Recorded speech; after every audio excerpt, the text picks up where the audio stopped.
reporting for Truthsquad.tv. I'm here at the Schomburg Center at the corner of Malcolm X Boulevard and 135th Street in Harlem, where a public forum was held tonight on abusive police policies, particularly stop and frisk. The Police Reform Organization Project, or PROP, sponsored the event entitled Behind the Blue Wall of Silence, in which a panel of 6 former NYPD officers, including a retired captain, sergeants, and detectives, told the story of the abuse they themselves suffered at the hands of the NYPD, as well as exposed the broken and racist nature of stop and frisk and of the NYPD quota system. This quota system is one of the most disgusting things, and it's illegal. Same discrimination that you see outside in the streets is the same thing that officers feel internally and go on every day. While a police officer in the NYPD, we, the minority officers, was mostly being discriminated against. I thought after joining, right, that we all was one. But sometimes it was, keep your place, you're lucky you got a job. When they get into the police academy, indoctrination begins to say it's us and them. And that mentality continues on every day after that when they're in the street. The officers highlighted the fact that the quota system drives abusive policies that violate civil rights, and they must be discontinued. And I have to tell you right now, I am not against stop and frisk. The idea of stop, question, and frisk and how it became formulated into law had a legitimate purpose. It wasn't meant to go out there and make a number. What's meant is if you have reasonable suspicion that a crime is taking place. So the new process is prevent lawsuits. It was never meant to protect the community. It was just meant to limit liability.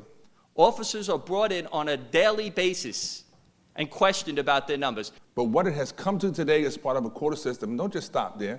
Stop, question, and frisk, summonses, arrests. These are all part of a system now where there are quotas for each and every officer.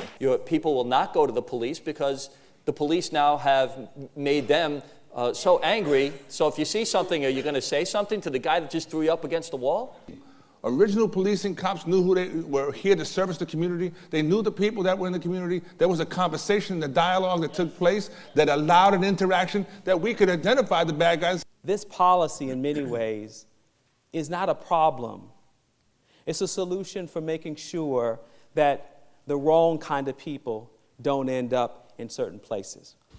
Other suggestions for police reform were community pressure to be put on mayoral candidates to choose a police commissioner who would end the quota system, while others suggested changes be made so that the police commissioner would become an elected position. We have a mayoral election coming up. Ask any candidate, who are they looking to put into the police commissioner's seat?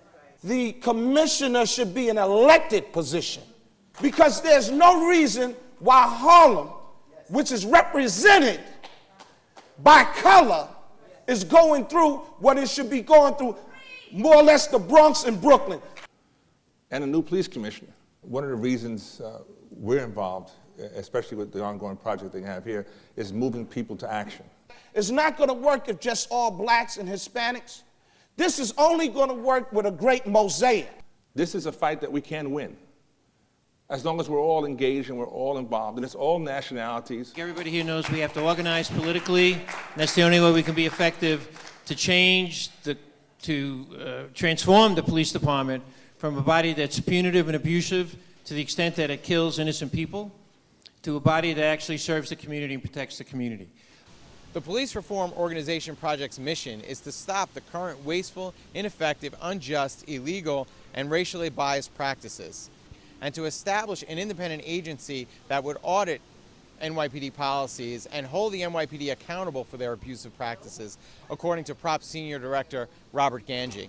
PROP is a project of the Urban Justice Center, and it is a organizing, advocacy, and public education campaign engaged in a variety of activities that are aimed at exposing, addressing, and correcting abusive police practices in New York City. To get involved with PROP, visit their website at www.policereformorganizationproject.org.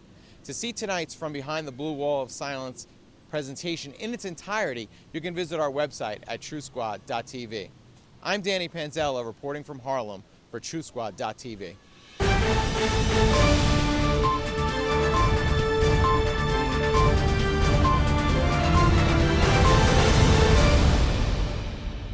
You tend to think, well, let me help them out or let me defend myself. You don't have to defend yourself. This policy, in many ways, is not a problem. It's a solution for organizing urban space.